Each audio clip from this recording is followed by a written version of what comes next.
What's going on, Browns fans? Coming up on today's show, we'll look at a potential Baker Mayfield, Kirk Cousins trade QB swap. We'll explore that idea and how realistic or unrealistic it is, and a mock trade in it as well. And in the back half of the show, we'll be looking at the latest ESPN Mock Draft. See who they have the Browns taking in rounds 1 and 2. So you get like a little 2-for-1 deal. You get 2 player picks in the latest ESPN Mock Draft. First, I want to ask this question, though, to start the show. Who do you think the better quarterback is? Do you like Kirk Cousins or Baker Mayfield more? If you like Kirk Cousins more, if you think he's a better quarterback, give me a KC. If you think it's Baker Mayfield, drop a BM down in the comments section. So trade rumors have been floating around all offseason for the quarterback position in Cleveland. And it's kind of funny because Andrew Berry said Baker Mayfield's our quarterback this going into 2022. But that does not stop us from, or some of us at least, from looking at potential trades for the Browns. So the connection between Cleveland and Minnesota is very real, actually. The new Vikings general manager, Kwesi Adolfo-Mensah, is the former Browns VP of football operations as of like 3 weeks ago. So your new GM in Minnesota already has a lot of history in Cleveland and knows Baker Mayfield quite well. And then on the Browns side of things, Kevin Stefanski. He was the OC in Minnesota for Kirk Cousins. He was with the Vikings for basically a decade, so he knows Cousins very well. So on two ends of the spectrum, you have a lot of crossover and crossing wires between the two sides. And then my final point is neither team right here is very happy with their quarterback and the expectations that were laid out for them. Kirk Cousins got paid a lot of money, and he hasn't played like a winner, but he's put stats up like a winner. And Baker Mayfield was drafted first overall and hasn't put in the stats up of a first overall pick, but he's gone further with the Browns than any other quarterback has in 2 decades. So it's tough to evaluate how these quarterbacks have fared and what the expectations were for both of them. But look at the last 2 years right there.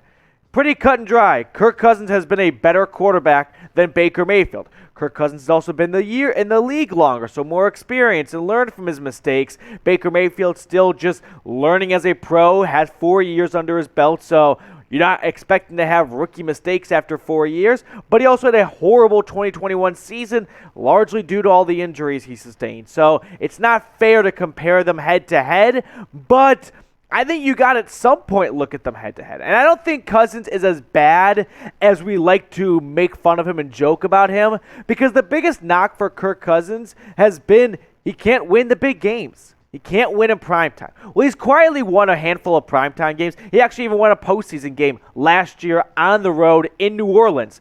Not an easy place to go and win on the road. So my thought would be if he does get traded to the Browns, and I'll talk about if I want that trade to happen in a moment, that he can build off of, the move on from the skeletons of him not being able to win the big one and do that with Cleveland. I put together this graphic here, and it's a little bit much, but since 2018, here are some stats of quarterbacks, and I didn't put the pictures of the names, so it's just a blind resume. And we'll show who everyone correlates to in a moment, but you got a clear pecking order of, I got them in order of 1, 2, 3, 4, 5, and I think you'd be surprised to see who matches up with who. So here they are. Tom Brady, of course, number 1, but Kirk Cousins in the top 5 in 2018.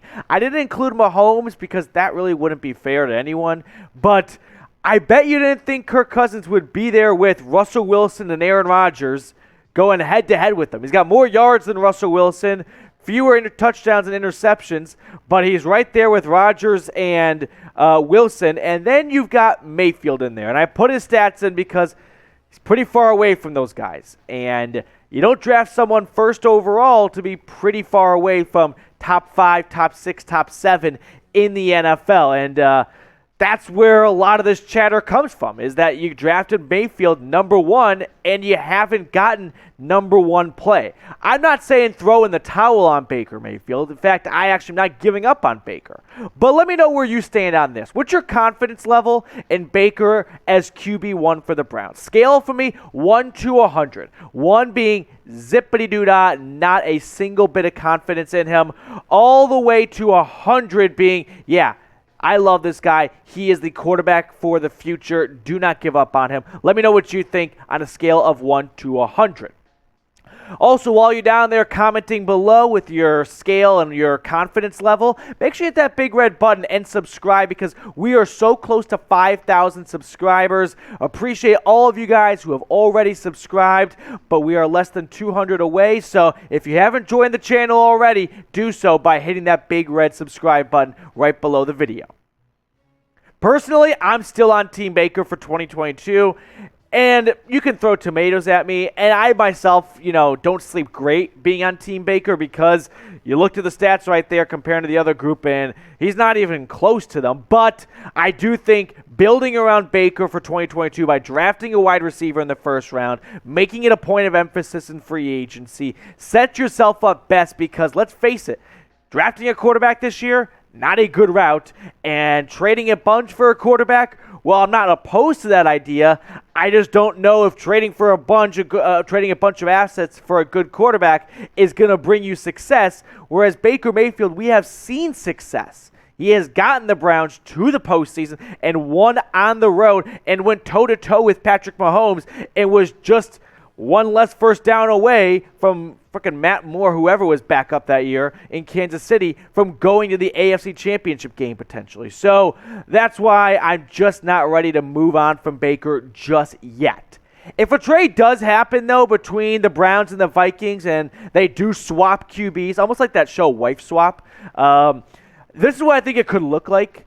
This is a pretty raw idea, but Kirk Cousins comes to the Browns along with the 2022 fourth-round pick because Cousins does have a big contract, so whatever team is taking Cousins and his $35 million cap hit, they'd be doing the Vikings a bit of a favor, although they would probably extend that contract out to lessen it.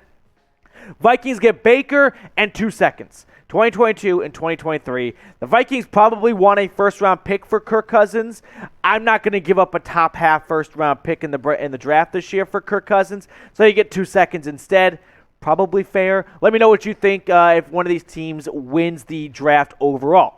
Next, though, we'll look at the latest ESPN mock draft because they dropped not 1 round, but 2 rounds of mock draft. So we have 2 players potentially coming to Cleveland in April, so we'll check out who they have the Browns selecting in the upcoming draft. But first, I want to tell you about our sportsbook partner today, BetUS.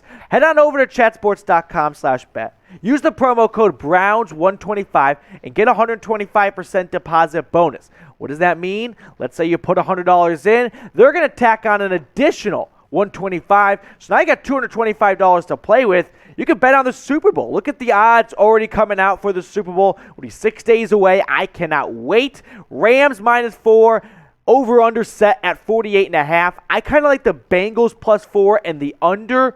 I usually fall victim to just gassing the overs in big games, but I don't know. I kind of learned my lesson during the divisional round and the wild card round that not a lot of overs hit. So I'm going to fade myself, actually, and go with the under and Bengals +4. Make all your picks over at chatsports.com/bet.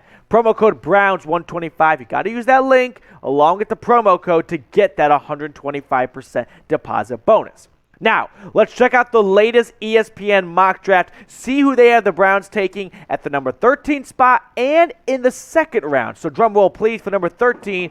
It is a wide receiver, surprise, surprise, but no, not Garrett Wilson. Treylon Burks coming out of Arkansas. They had Wilson going to the Jets at number 10. Jordan Reid has the Browns taking Treylon Burks. Let's talk about Burks because he is simply, as we like to say here at Chat Sports, built different. He's 6'3", he's 225 pounds, and he can run a sub 4.5 40 time. He's running like the 440s-ish. So he's a big guy, huge hands, can climb up a tree, is a red zone target, but you can use him really anywhere on the field. He's not just a not just a red zone target who you can overthrow and he'll climb up and make sure he comes down with it. He kind of reminds me of DK Metcalf because he is just such a physical beast. He is huge, he is strong, and he is fast, right? He is kind of Hercules, and he's got it all together. He's not the most polished route runner. That's probably his biggest knock in the draft, is that he relies on his physical attributes to make it happen, and that's great, and that's what a lot of pros do, of course, but it may not translate super well over to the pros because the DBs you were toasting against Georgia Southern in week 2 of the year for Arkansas, you don't get those DBs in the NFL, so those are the stats for him this year. That's why Burks, with a jump ball guy with speed, it's a pretty deadly combination. Meaning you can use him in wide receiver screens. Probably will fade out of that a little bit when he gets to the pros. But you can throw it to him upstairs in the end zone. He'll come down with it. I like Treylon Burks a lot. I've seen a lot of you guys, by the way, commenting when I ask who's your favorite wide receiver. A lot of Burks votes. So now you get your guy potentially at Treylon Burks at the number 13 overall spot. In round 2, the Browns have Drake Jackson coming to Cleveland in ESPN's Jordan Reid's latest mock draft. Could be a replacement for Jadeveon Clowney. If the Browns do not re-sign Clowney, I expect them to go after an edge rusher in the second round. So breaking down Drake Jackson a little bit, he is only 21 years old, only played 3 seasons at USC, so he's going to need some time to develop. If you think he's going to come out and be a day one starter and impact player, probably wrong on that front, but his physical traits are through the roof. He is very fast. He reminds me kind of Leonard Floyd, meaning really lengthy, very long arms, and he wants to beat his offensive tackle with speed. He's not going to bull rush you. He's going to try to beat you to a spot and get to the quarterback before the left tackle or the right tackle even knows what's happening. Not like an Aaron Donald on the inside who wants to do a little bit of everything, a bull rush, a power move, and some speed as well. But Drake Jackson this year, 5 sacks, had a nice interception on a running back screen. He read very well, forced fumble and a fumble recovery along to go with it. Although at the end of the day for me, in round number 2, I'm a big believer in you take the best player available, especially when you're in the Browns spot where they don't have a glaring need outside of wide receiver who hopefully they address in round 1. So in round 2, take the best guy on the board. Just get better. Get a better roster. Even if that means you pick a spot where you already have some depth, excluding like running back, but safety, for example. If there's a freak safety out there, yeah, I've got no issue going out and getting a safety because Ronnie Harrison's a free agent. John Johnson, 3-year deal, played somewhat worth it this year, maybe not all the way worth it. Del Pitt looks like he is surging at the right time, but we know his injury history hasn't favored him greatly. What I'm getting at is just if you see a player out there and that's your favorite guy, go out and get them in round 2. That's kind of my draft philosophy. Overall, though, grade the picks for me between Treylon Burks at number 1 in the number 1 round and Drake Jackson in the second round. What would you grade it? A, B, C, D, or F? I'll give it like an A-. I've got no issue. I like both those picks. I'd be happy with that. Let me know what you grade it down below, and we will catch you later here on the Browns Report.